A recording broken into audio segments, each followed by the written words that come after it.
ভাবুন তো আপনি মানুষের স্বভাব নিয়ে যা কিছু জানি বা ভাবতাম ও জানতাম তা যদি একেবারেই ভুল হয়। ভালোবাসা আর পরিচয় নিয়ে বিজ্ঞানের চমকপ্রদ কথা শুনলে আপনার মাথা ঘুরে যাবে। জানেন কি, আপনি আজকে যে মানুষটি হয়েছেন তার বড় একটা অংশ আপনার জীবনের প্রথম 2 বছরেই ঠিক হয়ে গিয়েছিল। হ্যাঁ, আপনার ব্যক্তিত্ব শুধু রক্তে থাকা জিনের বা লালন পালনের ফসল না, ছোটবেলাতেই তা আপনার মস্তিষ্কে খোদাই হয়ে যায়। প্যারেন্টিং বেঙ্গলি বুক সামারির এই ভিডিওতে আমরা দেখব কিভাবে শৈশবের অভিজ্ঞতাগুলো জীবনভর আমাদের গড়ে তোলে।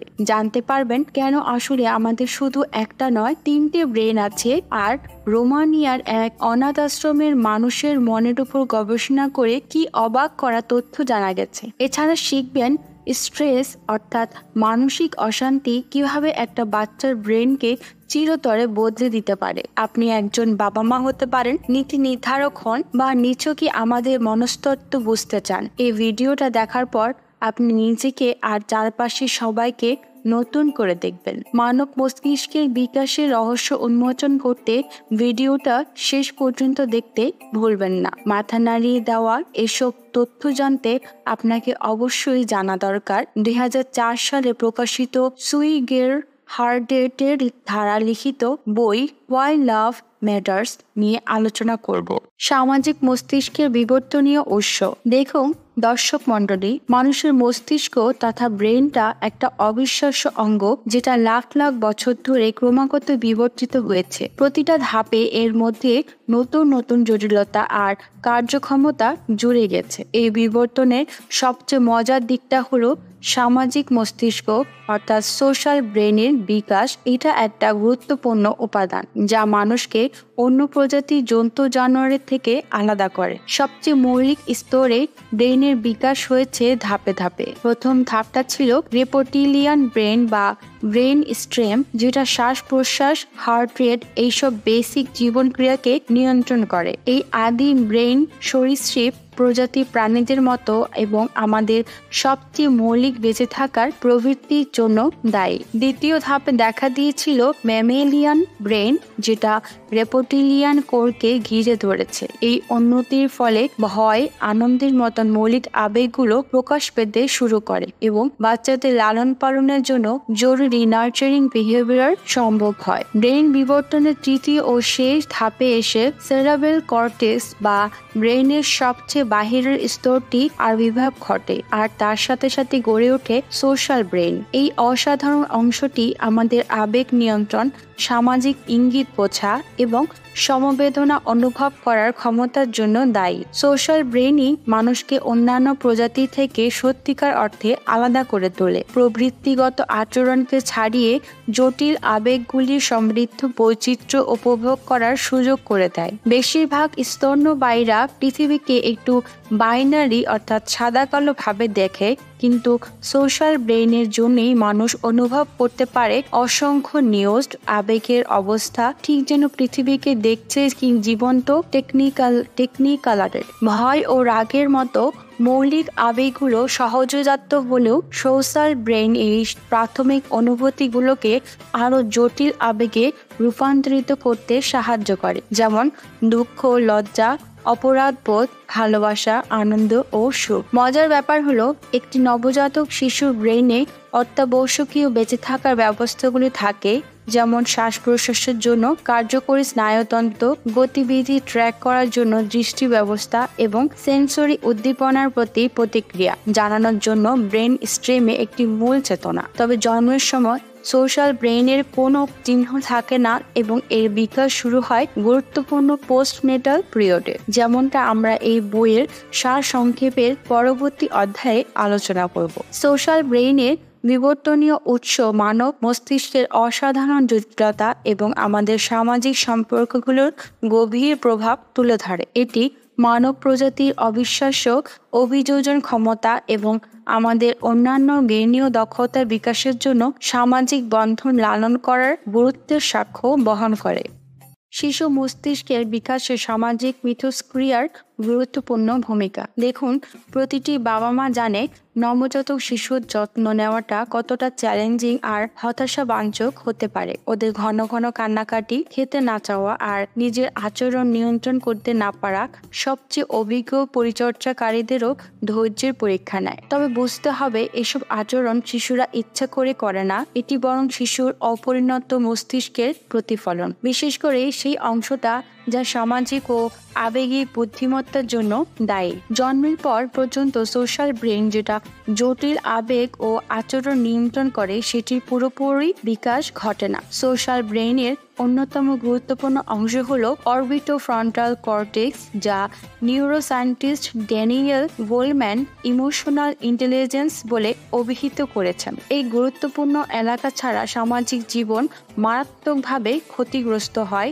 সামাজিক ও আবেগিক ইঙ্গিত ব্যাখ্যা করতে অসুবিধা হয় এবং কিছু ক্ষেত্রে এমনকি সোশিওপ্যাথিক প্রবণতাও দেখা যায়। বিস্ময়করভাবে অরবিটোফ্রন্টাল কর্টেক্স এর বিকাশ একটি স্বয়ংক্রিয় প্রতিক্রিয়া নয়, বরং এটি জীবনের প্রথম কয়েক বছরে শিশুটি যে ধরনের সামাজিক মিথস্ক্রিয়া ও অভিজ্ঞতার মুখোমুখি হয় তার কোয়ালিটি অর্থাৎ গুণমান দ্বারা আকার নেয়। এই ঘটনাকে এক্সপেরিয়েন্স ডিপেন্ডেন্সি বা বলা হয়, যার অর্থ হলো ব্রেনের এই অংশটি আসলে অভিজ্ঞতার মাধ্যমে গড়ে ওঠে, যা নবজাতককে তার জন্মগ্রহণকারী সংস্কৃতি, নিয়মকানুন ও রীতি শিখতে ও মানিয়ে চলতে সাহায্য করে। এই অভিযোজন ক্ষমতা একটি বিবর্তনীয় সুবিধা হলেও এটি শিশুর মস্তিষ্কের বিকাশের ভঙ্গুরতা তুলে ধরে। এই সংকটপূর্ণ সময়ে ইতিবাচক সামাজিক মিথস্ক্রিয়ার অভাব গুরুতর ও দীর্ঘস্থায়ী ফলাফল ঘটাতে পারে।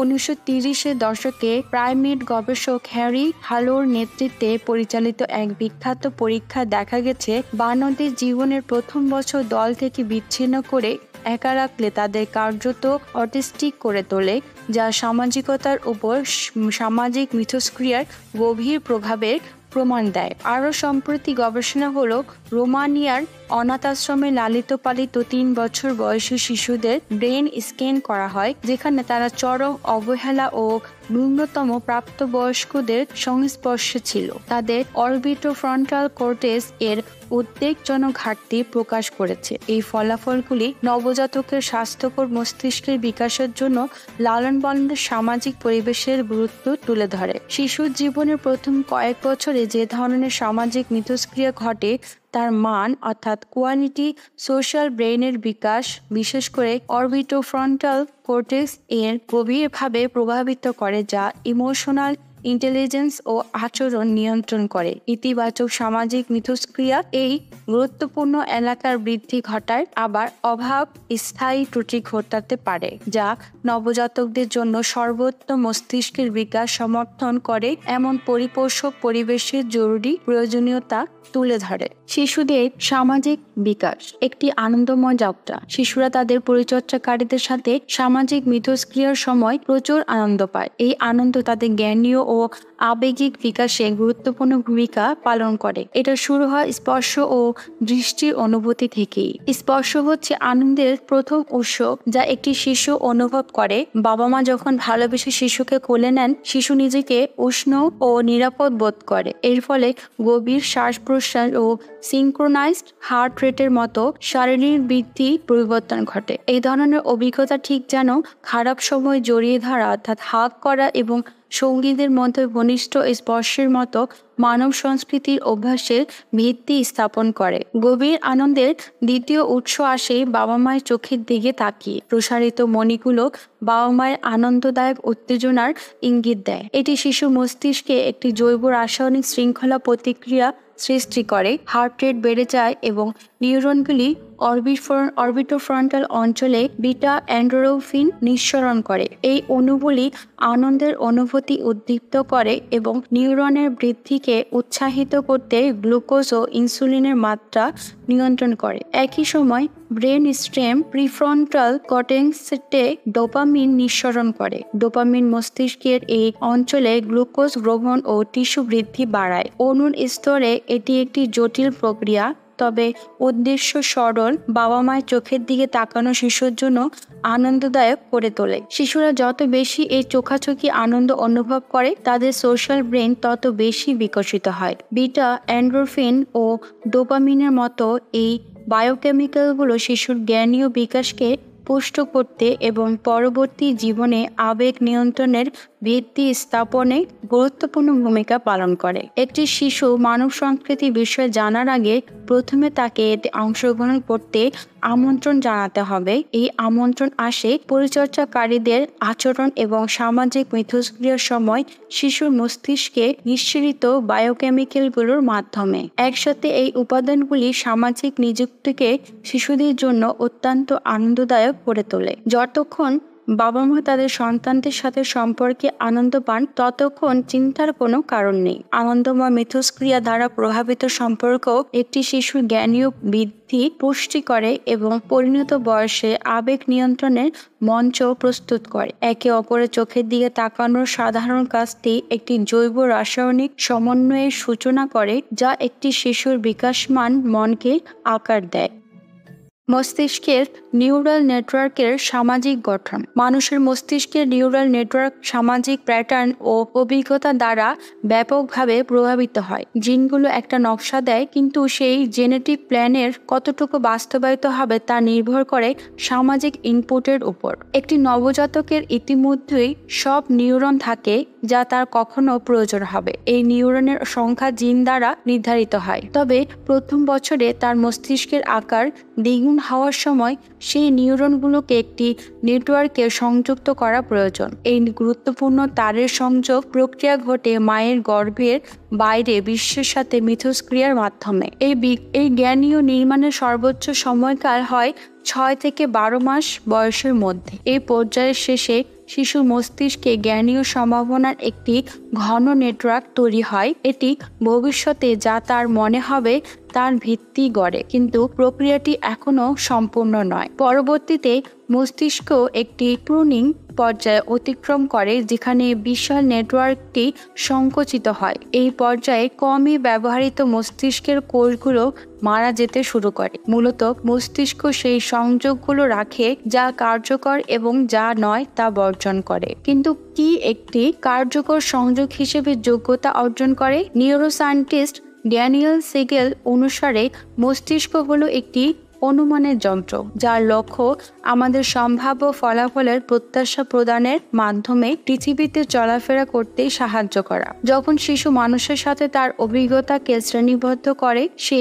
অবচেতনভাবে আচরণের পুনরাবৃত্তিমূলক প্যাটার্ন লক্ষ্য করতে শুরু করে। এই প্যাটার্ন সম্পর্কিত তথ্য তাকে পরিস্থিতি অনুমান ও চলাফেরা করতে সাহায্য করে। তাই এটি মস্তিষ্কের নিউরাল নেটওয়ার্কে কার্যকর জ্ঞান হিসেবে সংরক্ষিত হয়। উদাহরণস্বরূপ, যদি শিশুর মা প্রতিবার ডায়পার পরিবর্তন করার সময় ঘৃণায় নাক কুঁচকায়, তাহলে এটি একটি প্রত্যাশা তৈরি করে যে ডায়পার পরিবর্তন অপ্রীতিকর। ভবিষ্যতে চলাচলে সাহায্য করার জন্য মস্তিষ্ক এই তথ্য সংরক্ষণ করে। অন্যদিকে এককালীন অভিজ্ঞতা যা পুনরাবৃত্তি হওয়ার সম্ভাবনা কম, সেগুলো নিউরাল নেটওয়ার্কে কোড করা হয় না। এগুলোর অপ্রত্যাশামূলক ক্ষমতা নেই, তাই মস্তিষ্ক সেই তথ্যকে অপ্রয়োজনীয় হিসাবে বাতিল করে দেয়। মা যদি এলোমেলোভাবে মাঝে মাঝে কোনো প্যাটার্ন ছাড়াই নাক কুঁচকায়, তাহলে সেই ঘটনাগুলো ছেঁটে ফেলা হয়। সারাংশে, প্রারম্ভিক বিকাশের সময় মস্তিষ্ক সামাজিক মিথস্ক্রিয়া থেকে প্যাটার্ন চিনতে ও ধরে রাখতে অত্যন্ত সংবেদনশীল থাকে। এই সামাজিক ডেটা নিউরাল স্থাপত্য একীভূত হয়, সেই সংযোগগুলোকে আকার দেয় যা শিশুর মন ও ভবিষ্যৎ আচরণের ভিত্তি গঠন করে। যদিও জিনগুলো প্রাথমিক নিউরন সংখ্যা নির্ধারণ করে, জীবনের প্রথম বছরের প্রতিদিনই অভিজ্ঞতা ও সামাজিক প্যাটার্নই শেষ পর্যন্ত সেই নিউরনগুলোকে কিভাবে মস্তিষ্কের কার্যকর নিউরাল নেটওয়ার্কে সংযুক্ত করবে তা নির্ধারণ করে। মানসিক চাপের দোধারি তলোয়ার। চাপ বা স্ট্রেসকে প্রায় প্রাপ্তবয়স্কদের জীবনের চাহিদার সাথে যুক্ত করা হয়। দীর্ঘ কর্মঘণ্টা, বিল পরিশোধ, পরিবারের যত্ন নেওয়া ইত্যাদি। যদিও এটি কখনো কখনো অসহনীয় মনে হতে পারে, চাপ আসলে মানুষের জীবন জুড়ে একটি উপাদান। মানসিক চাপের প্রতিক্রিয়াটি নিজেই একটি বিবর্তনগত অবশেষ যার শিকড় আমাদের প্রাগৈতিহাসিক অতীতে। এই প্রতিক্রিয়াটি মস্তিষ্ক থেকে কর্টিসল হরমোন নিঃসরণের মাধ্যমে হুমকির মুখোমুখি হলে শুরু হয়। আমাদের পূর্বপুরুষদের জন্য এর অর্থ হতে পারে ক্ষুধার্ত বাঘের মতো প্রাণঘাতী শিকারের মুখোমুখি হওয়া। কর্টিসল একটি অ্যালার্মের মতো কাজ করে, শরীরকে নিয়মিত কার্যকলাপ বন্ধ করে দিয়ে আসন্ন বিপদে মোকাবেলা করার জন্য, সম্পদ পুনর্বিন্যাস করার জন্য সংকেত দেয়। আধুনিক সমাজ অনেক বেশি নিরাপদ হলেও আমাদের বেঁচে থাকা এখনও সামাজিক গ্রহণযোগ্যতা ও মর্যাদার উপর নির্ভর করে। যখন এগুলি বিপন্ন হয়, প্রাচীন স্ট্রেস প্রতিক্রিয়া কাজ করতে শুরু করে। স্বল্পমেয়াদে এটা মোটেও খারাপ নয়। কর্টিসল চর্বি ও প্রোটিন ভেঙে অতিরিক্ত শক্তি উৎপন্ন করে। বসের মন জয় করতে সারা রাত কাজ করতে হলে এটা কার্যকর। সমস্যা আসে যখন প্রাথমিক বৃদ্ধির পর স্বাভাবিক অবস্থায় ফিরে না এসে দীর্ঘ সময় ধরে কর্টিসলের মাত্রা উচ্চ থাকে। টেকসই উচ্চ কর্টিসল রোগ প্রতিরোধ ব্যবস্থাকে ক্ষতিগ্রস্ত করে, যার ফলে চাপগ্রস্ত ব্যক্তিরা অসুস্থ হওয়ার প্রবণতা বেশি থাকে। এ কারণেই দীর্ঘস্থায়ী চাপে থাকা লোকেরাই প্রায় অসুস্থ হয়ে পড়ে। প্রাপ্তবয়স্করা ব্যায়াম ও সামাজিকতা থেকে শুরু করে পেশাদার থেরাপি বা চাকরি পরিবর্তন পর্যন্ত বিভিন্ন কৌশল প্রয়োগ করে চাপ নিয়ন্ত্রণ করতে পারে। তবে শিশুদের মানসিক চাপের মাত্রা নিয়ন্ত্রণ করার ক্ষমতা নেই। বাবা মা যদি কার্যকরভাবে নিজেদের কর্টিসল নিয়ন্ত্রণ করতে না পারে, তবে তারা সম্ভাব্য ক্ষতিকর দীর্ঘমেয়াদী পরিণতি সহ নিজ সন্তানদেরকে প্রচুর চাপে ফেলার ঝুঁকি নেয়। যদিও মানসিক চাপের প্রতিক্রিয়া আমাদের আদি পূর্বপুরুষদের জন্য গুরুত্বপূর্ণ ভূমিকা পালন করেছিল, তার আধুনিক অপপ্রয়োগ স্বাস্থ্য নষ্ট করতে পারে। প্রাপ্তবয়স্কদের জন্য মানসিক চাপের বিপরীতযুক্ত পালা কর্টিসল কমানোর আত্মযত্নের চর্চার মাধ্যমে পরিচালনাযোগ্য, কিন্তু শিশুরা সম্পূর্ণরূপে তাদের বাবা মায়ের কম মানসিক চাপের পরিবেশ বজায় রাখার ক্ষমতার উপর নির্ভর করে। মানবদেহের গভীরভাবে দাগ কাটা মানসিক চাপের প্রতিক্রিয়া যখন বেঁচে থাকা, যুদ্ধ অথবা পলায়ন পরিস্থিতির উপর নির্ভরশীল ছিল, তখন এটি গুরুত্বপূর্ণ ছিল। এখন একই প্রক্রিয়াটি আরও বিমুক্ত আধুনিক চাপ দ্বারা ট্রিগার হয়। স্বাস্থ্যকর মোকাবেলা পদ্ধতি ব্যবহার করে বেশিরভাগ প্রাপ্তবয়স্ক অতিরিক্ত কর্টিসলের মাত্রা প্রতিরোধ করতে পারে। তবে শিশুরা প্যারেন্টাল মানসিক চাপের ক্ষতিকর প্রভাবের প্রতি অত্যন্ত দুর্বল। মাত্রায় কর্টিসল তীব্র চাপ মোকাবেলা করার জন্য অতিরিক্ত শক্তি যোগায়, কিন্তু যখন চাপ দীর্ঘস্থায়ী হয়ে ওঠে, কর্টিসল আর সহায়ক থাকে না এবং মানসিক ও শারীরিক সুস্থতার জন্য বিপদ হয়ে দাঁড়ায়, বিশেষ করে জনসংখ্যার সবচেয়ে ছোট, সবচেয়ে নিরীহ সদস্যদের জন্য। সামগ্রিক পারিবারিক স্বাস্থ্য রক্ষার জন্য সতর্ক চাপ ব্যবস্থাপনা অপরিহার্য। বাচ্চাদের ওপর বাবা মায়ের বিচ্ছেদের মর্মান্তিক প্রভাব। বাচ্চারা বেঁচে থাকার জন্য পুরোপুরি বাবা মায়েদের উপর নির্ভরশীল। ওরা নিজেদের খাওয়াতে, রক্ষা করতে বা গরম রাখতে পারে না। কান্নাকাটি করে মনোযোগ আর সাহায্য চাওয়াই ওদের একমাত্র যোগাযোগের উপায়। এই কান্নাগুলো সাড়া না পেলে বাচ্চারা প্রচন্ড অসহায় আর ডিস্ট্রেস অনুভব করে। কোনো বয়স্ক মানুষের পক্ষে যেমন বিপজ্জনক বন্য জানোয়ার বা অপ্রত্যাশিত ফাইন্যান্সিয়াল ক্রাইসিস মোকাবেলা করা, বাচ্চাদের পুরো অস্তিত্বও তেমনি আনপ্রেডিক্টেবল আর আনকন্ট্রোলেবল। তাই এই চরম ডিস্ট্রেস হয়। নিজের পরিস্থিতি কন্ট্রোল বা প্রেডিক্ট করতে না পারাটাই ইনহেরেন্টলি স্ট্রেসফুল। কেয়ার গিভার্স থেকে বিচ্ছিন্ন হওয়ার সরাসরি কর্টিকোট্রপিন হরমোন, যাকে CRF বা ভয়ের হরমোনও বলা হয়, নির্গত হওয়ার সাথে যুক্ত। নিউরোসায়েন্টিস্টরা বলেন, খাদ্য ও নিরাপত্তার উৎস থেকে সামান্য বিচ্ছিন্ন হলেও এই হরমোনের কারণে বাচ্চাদের মধ্যে প্রচণ্ড ভয় তৈরি হয়। এছাড়াও গবেষণা দেখায়, স্তন্যপায়ী বাচ্চাদেরকে মায়ের কাছ থেকে আলাদা করলে স্ট্রেস হরমোন কর্টিসলের মাত্রা বেড়ে যায়। বায়োলজিক্যাল সাইকোলজিতে 2002 সালের এক স্টাডি অনুযায়ী স্কোয়ারেল বানরের বাচ্চাদের প্রতি সপ্তাহে মাত্র 5 ঘন্টা মায়ের কাছ থেকে আলাদা করলে কর্টিসল বেড়ে যায় এবং ওরা আঁকড়ে ধরা, বিপন্ন আর কম খেলাধুলা মনোভাব দেখায়। মানুষের ক্ষেত্রে শৈশবে অতিরিক্ত কর্টিসলের সংস্পর্শ আসার ফলে স্ট্রেস ম্যানেজমেন্ট ক্ষমতার উপর দীর্ঘস্থায়ী প্রভাব পড়ে বলে মনে হয়। 2000 সালের একটি স্টাডি বলছে, শৈশবের কর্টিসল সংস্পর্শ পরবর্তী জীবনে কর্টিসল রিসেপ্টর রিসেপ্টরের সংখ্যা কমিয়ে দেয়। এই রিসেপ্টরগুলো কর্টিসলের মাত্রা শোষণ ও নিয়ন্ত্রণ করতে সাহায্য করে। রিসেপ্টর কম থাকলে কার্যকর স্ট্রেস ম্যানেজমেন্ট আরো কঠিন হয়। অন্যদিকে যে বাচ্চারা শৈশবে প্রচুর আদর ও ধরাধরি পেয়েছে তাদের কর্টিসল রিসেপ্টরের সংখ্যা বেশি। এটা ইঙ্গিত করে বাচ্চা বয়সে কর্টিসলের কম এক্সপোজার পরবর্তী বয়সে ভালো স্ট্রেস ম্যানেজমেন্ট এর দক্ষতা তৈরি করে। শারীরিক যোগাযোগ ও যত্ন বাচ্চাদের ডিস্ট্রেস থেকে রক্ষা করতে সাহায্য করে। কেয়ার গিভার্স থেকে বিচ্ছেদের বাচ্চারা যে গভীর ডিস্ট্রেস অনুভব করে তার মূলে রয়েছে তাদের সম্পূর্ণ নির্ভরশীলতা। বিচ্ছেদ তাদের জরুরি রিসোর্স থেকে বঞ্চিত করে, যা ভয় ও স্ট্রেস প্রতিক্রিয়া ট্রিগার করে। এটা অবহেলিত থাকলে একটা হরমোনের চেইন রিঅ্যাকশন ঘটায়, যার স্ট্রেস রেসিলায়েন্স এর উপর স্থায়ী প্রভাব পড়তে পারে। বয়স্কদের জন্য বড়লোকের মুখোমুখি হওয়া বা ঋণভার নিশ্চিতভাবে স্ট্রেসফুল, তবে বাচ্চারা কিন্তু সেভাবেই খেয়াল রক্ষককে না পাওয়াকে সমান, এমনকি বেশি মনস্তাত্ত্বিকভাবে বিপজ্জনক বলে। হার্ডওয়ার্ড তাদের কোনো কন্ট্রোল নেই, চাহিদা কোনো মেটানো হবে প্রেরিত করতে পারে না, আর একা বেঁচে থাকতে পারে না। অস্তিত্বে এই নিরুকোষ অবস্থায় তীব্র বিচ্ছেদ উদ্বেগ সৃষ্টি করে। বাচ্চার নিরাপত্তা, খাদ্য আর উষ্ণতার জন্য পুরোপুরি কেয়ার গিভার্সের উপর নির্ভর করে। বিচ্ছিন্ন হলে তারা নিজেরাই কিছু করতে পারে না। তাদের পুরো নির্ভরশীলতা মানে খেয়াল রাখার কাছ থেকে আলাদা হওয়া বেঁচে থাকারই হুমকি। বোঝাই যায় এটা আদিম ভয় আর স্ট্রেস প্রতিক্রিয়া ট্রিগার করে, যা অবিরত আদর যত্নের মাধ্যমে হ্রাস না করলে দীর্ঘমেয়াদী প্রভাব থাকতে পারে।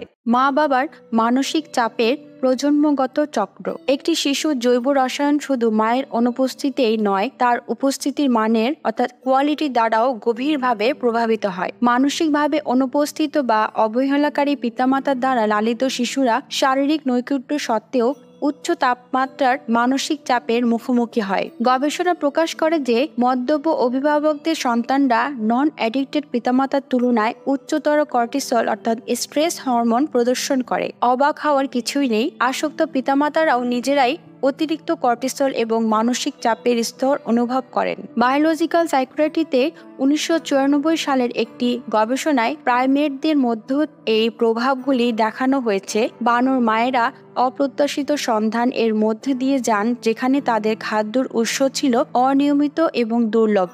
এটি ধারাবাহিকভাবে অল্প খাওয়ার চেয়ে বেশি মানসিক চাপের প্রমাণিত হয়েছে। গুরুত্বপূর্ণভাবে শিশু বানরদের মস্তিষ্কও স্ট্রেস হরমোন দ্বারা প্লাবিত হয়েছিল, কারণ উদ্বিগ্ন ব্যস্ত মায়েরা তাদের বিপর্যস্ত বাচ্চাদের প্রশান্ত এবং সান্ত্বনা দেওয়ার জন্য মানসিকভাবে অনুপলব্ধ ছিল। এই আশ্বস্ত মাতৃ উপস্থিতি ছাড়াই শিশুরা ক্রমাগত উদ্বেগের অবস্থায় ছিল। এই ঘটনাটি কি মানুষের ক্ষেত্রে প্রযোজ্য? মনোবিজ্ঞানী মার্লিয়ান এসেক্স এর 2002 সালে গবেষণা অনুযায়ী বেশ সম্ভবত এসেক্স সন্তান জন্মের 5 বছর পর 570টি পরিবারকে অনুসরণ করেছিলেন, নিয়মিতভাবে পিতামাতা এবং শিশুদের মধ্যেও চাপ পরিমাপ করেছিলেন। তার ফলাফল 4.5 বছর বয়সে বর্তমানে উদ্বিগ্ন মায়েদের সাথে বসবাসকারী শিশুদের উচ্চ কর্টিসলের মাত্রা ছিল, তবে শুধুমাত্র যদি সেই একই মায়েরা শিশু শৈশবকালেও চাপে ছিলেন। প্রারম্ভিক বিকাশের সময় মাতৃ মানসিক চাপের সংস্পর্শে আসা স্থায়ী দুর্বলতা তৈরি করে। অন্য কথায়, কঠিন শৈশবকাল যা মাতৃচাপ জড়িত ছিল এই শিশুদের সিস্টেমকে প্রোগ্রাম করেছিল। তারা পরবর্তী জীবনে যখন মানসিক চাপের মুখোমুখি হতো তখন অতিরিক্ত কর্টিসল উৎপাদন করার প্রবণতা তৈরি হয়েছিল। একটি অস্থিতিশীল উদ্বিগ্ন শুরু ভবিষ্যতের চাপগুলির মোকাবেলা করা আরো কঠিন করে তুলেছিল। এই প্রভাবটি প্রজন্মগত চক্র। উদ্বিগ্ন পিতামাতারা